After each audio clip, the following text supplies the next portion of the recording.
नमस्कार। आज हम एक बहुत ही दिलचस्प और थोड़ी डरावनी जगह की बात करने वाले हैं। राजस्थान का कुलधरा गांव। हाँ, कुलधरा मतलब इसके बारे में तो किस्से कहानियां भरी पड़ी हैं। बिल्कुल। और आज हम उन्हीं किस्सों की गहराई में उतरेंगे। हमारे पास कुलधरा के डरावने किस्से से 5 कहानियां हैं।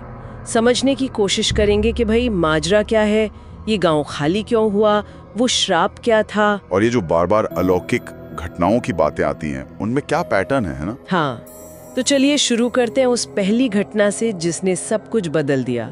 उजड़ी हुई दुल्हन का श्राप। हाँ, ये सबसे मशहूर किस्सा है। बात है 1825 की। जैसलमेर का दीवान था सालिम सिंह। कहते हैं बड़ा क्रूर था। बिल्कुल। और उसने गांव के मुखिया की बेटी पर नजर डाली, मतलब शादी करना चाहता था जबरदस्ती। और मुखिया ने मना कर दिया। हाँ, इनकार कर दिया। और फिर जो हुआ वो तो खैर इतिहास बन गया। पालीवाल ब्राह्मणों का पूरा समुदाय, मतलब 84 गांव, कहते हैं एक ही रात में गायब हो गए। हमेशा के लिए कोई निशान नहीं छोड़ा, सिवाय खंडहरों के। और हाँ, उस श्राप के, वो श्राप की यहाँ फिर कभी कोई नहीं बस पाएगा।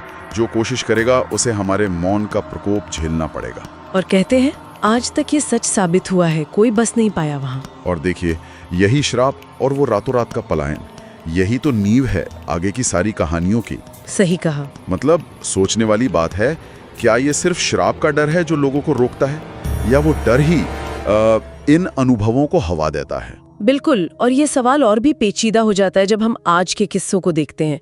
जैसे 2003 में एक परावैज्ञानिक शोधकर्ता थे, प्रणव। अच्छा, उन्होंने क्या किया? उन्होंने जिद पकड़ ली कि वो अकेले रात बिताएंगे कुलधरा में। अरे बाप रे, अकेले? हाँ, गांव वालों ने बहुत मना किया पर वो माने नहीं। फिर आधी रात को उनके वॉकी टॉकी पर उनकी आवाज आई, घबराई हुई। क्या कहा उन्होंने? बोले मुझे बाहर कदमों की आहट सुनाई दे रही है, कोई बच्चे की आवाज में मेरा नाम पुकार रहा है। और फिर सन्नाटा। ओह, तो फिर क्या हुआ? सुबह जब लोग पहुंचे तो वो एक कोने में मिले, कांप रहे थे। कई दिन बाद तक बस एक ही बात दोहराते रहे। क्या? वो कुएं में थी, आंखें खुली थीं, पर चेहरा नहीं था। बाप रे, बिना चेहरे वाली औरत कुएं में, और वो बच्चों की आवाजें। ये बच्चों की आवाज वाली बात तो मतलब कई और किस्सों में भी आती है ना? हाँ बिल्कुल। जैसे वो ट्रैवल व्लॉगर्स थे, आलोक और मीरा, उनके साथ भी कुछ अजीब हुआ। अच्छा, उनके साथ क्या? वो शाम को गांव में थे और अचानक उनकी जीप बंद हो गई, स्टार्ट ही नहीं हुई। फिर माहौल कुछ ठीक नहीं लगा उन्हें, तो वो रात में ही जीप छोड़ के निकल गए। अगली सुबह मैकेनिक को लेकर आए। ठीक है। तो मैकेनिक ने जीप देखकर उनसे पूछा, क्या आपके साथ बच्चे भी थे? बच्चे? पर वो तो अकेले थे शायद। हाँ, उन्होंने मना किया, तो मैकेनिक ने जो बताया वो सुनकर उनके होश उड़ गए। जीप के पिछली खिड़की पर अंदर की तरफ से। अंदर से क्या?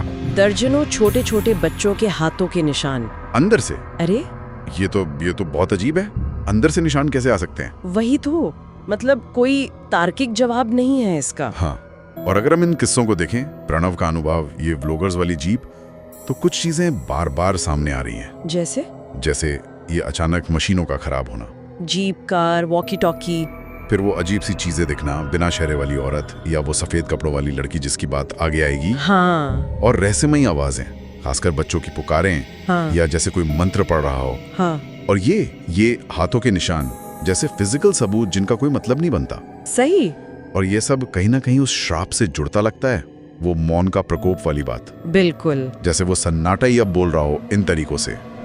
पर सवाल फिर वही है, क्या ये सब लोगों का वहम है? हाँ। या सुनी सुनाई बातों का असर? या फिर वाकई वहाँ कुछ है? हाँ। एक आखिरी किस्सा और है समीर का। वो बेचारा रात में भटक कर पहुँच गया कुलधरा। ओह, रात में? हाँ, कार बंद, बाहर निकला देखने तो एक लड़की दिखी सफेद कपड़ों में। सफेद कपड़ों में लड़की, ये भी कॉमन है शायद। हाँ, पर उसके पैर जमीन पर नहीं थे। क्या? हवा में। हाँ। वो इतना डर गया कि फौरन वापस कार में भागा। हाँ। और जैसे ही बैठा, देखा कि वो लड़की पिछली सीट पर पहले से बैठी है। अरे नहीं। फिर क्या हुआ? सुबह गांव के बाहर बेहोश मिला, होश आया तो बस एक ही बात बोली। उसने कहा वो इस गांव से कभी गई ही नहीं। रोंगटे खड़े हो गए। मतलब वो आत्मा या जो भी थी वो वहीं की है हमेशा से। हाँ, तो कुल मिलाकर कुलधरा की कहानी, इतिहास, एक भयानक त्रासदी और ये लगातार सुनाई देने वाली डरावनी कहानियों का एक अजीब सा संगम है। और वो रहस्य तो अपनी जगह कायम है। रातों रात खाली हुआ गांव, श्रापित, और तब से भूतिया। हाँ, ये कहानियाँ सोचने पे मजबूर करती हैं कि किसी जगह का अतीत, वहाँ हुई घटनाएं क्या वाकई उस जगह को मतलब प्रभावित कर सकती हैं? बिल्कुल। क्या किसी जगह में वाकई अपने अतीत का दर्द, वो श्राप समाया रह सकता है? या ये सब कहानियां बस हमारे मन का तरीका है उस खालीपन को, उस त्रासदी को समझने का? हाँ, ये एक सवाल है जिसके बारे में शायद हमारे सुनने वाले भी सोच सकते हैं कि आखिर सच क्या है।